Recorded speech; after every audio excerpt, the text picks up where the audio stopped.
উর্বর জমি আর নদী নালার কারণে প্রাণ প্রাচুর্যে সমৃদ্ধ বাংলাদেশ। ১৩,০০০ মাইল দূর থেকে এই দেশে কূটনৈতিক দায়িত্ব পালন করা ড্যান মোজেনাও তেমনটা মনে করেন। একাত্তরকে বলেন আগামীর বাংলাদেশ হবে চমৎকার ও সম্পদশালী।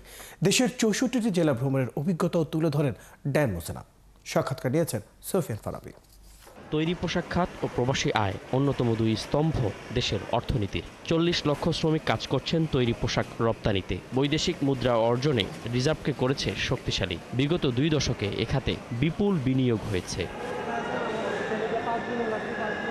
অন্যদিকে ৭৫ লক্ষ মানুষ পৃথিবীর বিভিন্ন দেশে নানা খাতে কর্মরত। তাদের পাঠানো অর্থের উপর নির্ভর দেশের অর্থনীতি। কোন মাসে কত রেমিটেন্স এসেছে এ নিয়ে গর্ব করতে হয় বাংলাদেশকে।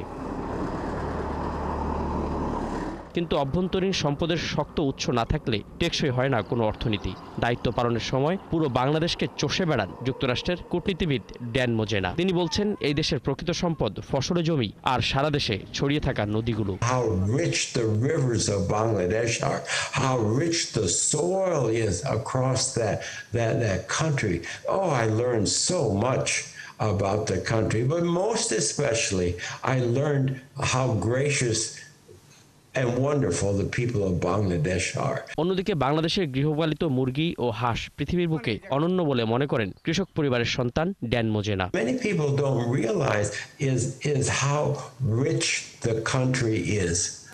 I didn't know that, but then I went down to Shakira and other places, and there I discovered a whole industry, for example, of brown roof tiles. I didn't know that existed. I didn't know Bangladesh was a primary source of these brown roof tiles for Italy. দীর্ঘ ১০ বছর পর আগামী নভেম্বরে প্রিয় কর্মস্থল ঢাকায় ফেরার কথা জানান Dan Mozena. I look forward to coming to Bangladesh sometime.